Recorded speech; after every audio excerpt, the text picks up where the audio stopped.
Hey, what's up guys, and welcome back to another video on the channel.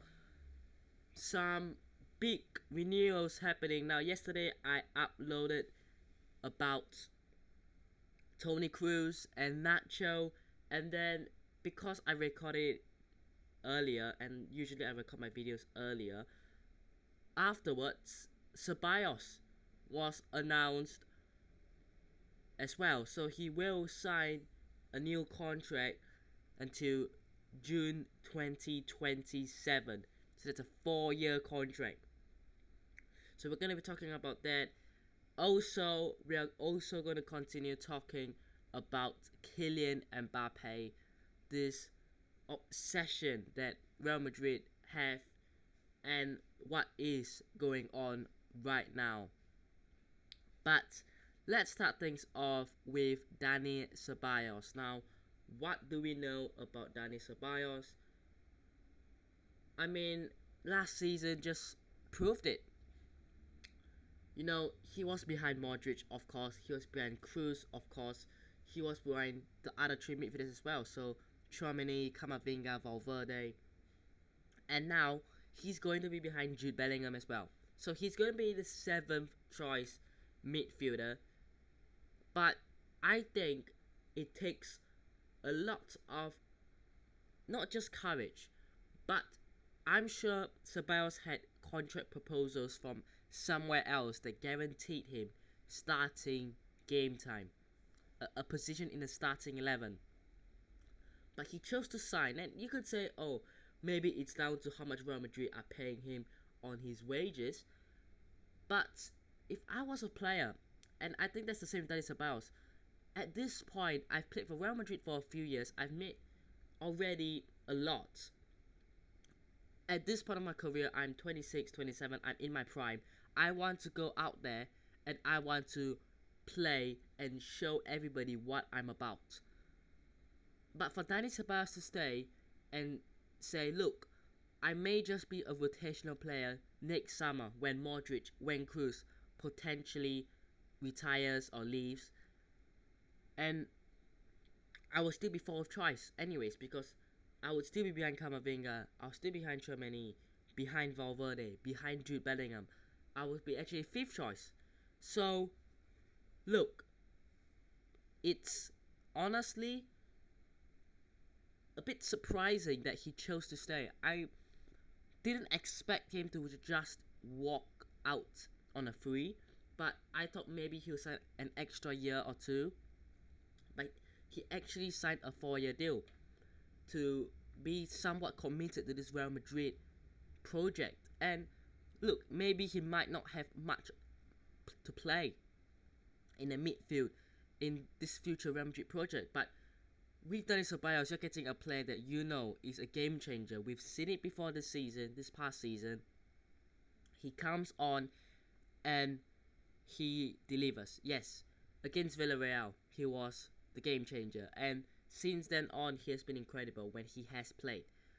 So we know what Dani Ceballos can give as a super sub, as a backup option. So, look, you want to be having these kind of players in the dressing room, this kind of players in the team, in the squad.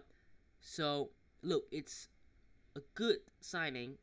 I just didn't expect it to be a 4-year deal, because he could have gone to somewhere else, and I think teams in Italy, I think even Premier League teams would have been looking at a Dani Ceballos, because he's a quality player. That, okay, he might not be a player that gets into a Man City, for example, but I think he'll get into most of the Premier League teams because he's good. So, look, incredible, really. Dani Ceballos stays for 4 more years. Now, in terms of the updates, we are left with Luka Modric. Like, basically everyone else has signed. Nacho, Kroos, Ceballos. Now it's left to Modric. So, let's see what happens on this one. Luka Modric, apparently he will sign on Monday. So, let's see what happens with Modric. But I think it's great news that Dani Ceballos has chosen to stay and sign a new contract. And of course, it wouldn't be a Real Madrid news video without talking about the one, the only Kylian Mbappé. I mean, what is happening with this deal? Now, according to, I think it was El Aguero,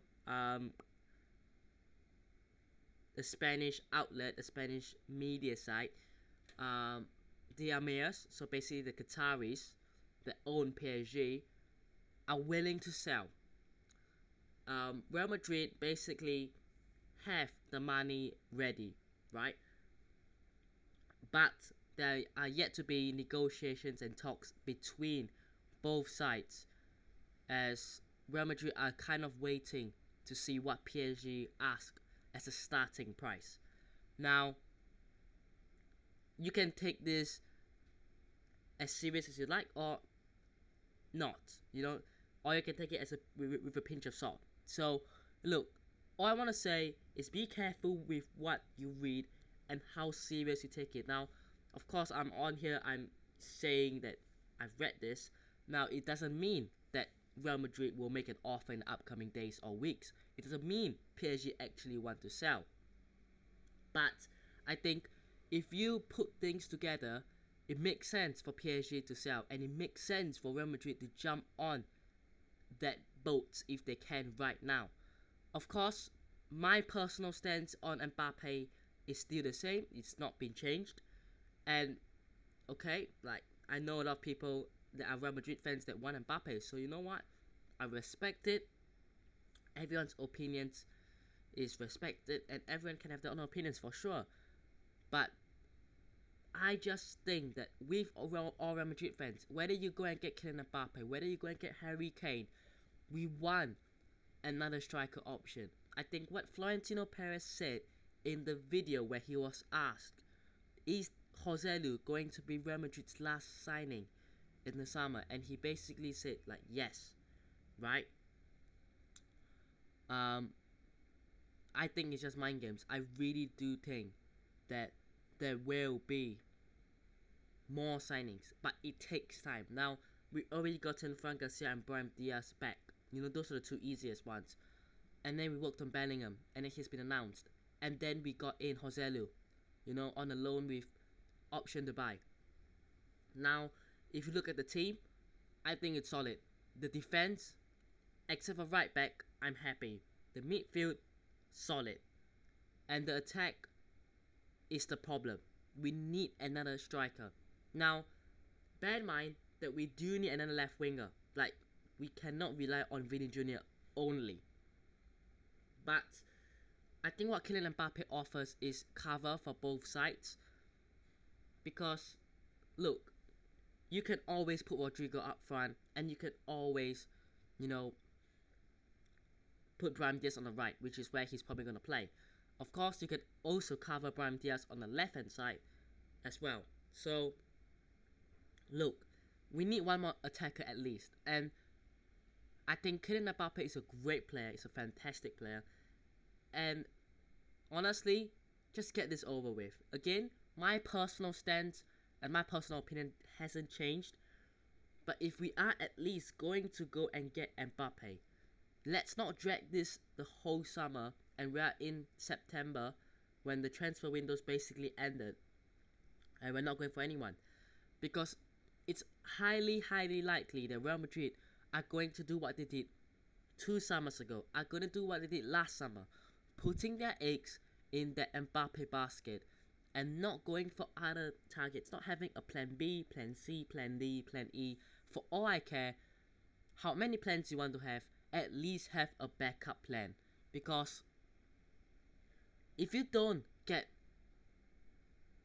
a negotiation done with PSG, or if PSG played us again this whole summer, then we are done for. We are actually done for. Because do you think going to the season with Joselu as the only striker, let alone the main striker, okay? only striker, right? The only striker. You just underline the word only. It's like an English test, and then the teacher saying only. Alright? Identify the keyword only. And if you don't know what only means, it's basically the only one. We only have one striker, and don't even talk to me about Alvaro Rodriguez, because Alvaro Rodriguez is not ready enough. I don't think he is ready enough to be a main team striker, let alone a striker that comes in and plays 20 games a season. Like, no. You can have Alvaro Rodriguez promoted to the first team or play with the first team if you've got a solid striker like Mbappé that you can rely on. But you cannot rely on a young player like Alvaro Rodriguez, who has realistically only played for Castilla. Mbappé has already played in 2 World Cup finals. He's already won the World Cup. He's played in Champions Leagues. He has been there and he has done it. So, look, personally, I'm not going to say, oh, I'm just going to forget what happened about Kylian Mbappé last summer. But if we are going to get Mbappé, then at least, bare minimum, get it done ASAP. Don't let this drag out to August, to September, because that's what PSG want. They don't actually have to sell him now. Not now. They can do it in a month's time. They can do it in 2 months' time, because it doesn't affect them. It affects Real Madrid. By July, Real Madrid are having their preseason tour. They're going to have the preseason tours. So, look, you want a player like Mbappé to be there at the tour, at least around that period of time. You know, maybe it's not exactly on day 1, but you don't want it to be August, late August, when the season's basically already started. So, let's see what happens with this deal. I'm intrigued to hear what your guys' opinions are on Dani Ceballos signing a new 4-year contract. Do you think that is a good deal for Ceballos and for Real Madrid? Also, on this Kylian Mbappé news, look, if we're gonna talk about Mbappé all summer again, I mean, you know, strap yourselves in, boys and girls. But I hope you guys have enjoyed today's video. Hit the like button instead. Subscribe to the channel on already, and I'll see you guys in the next one. Peace.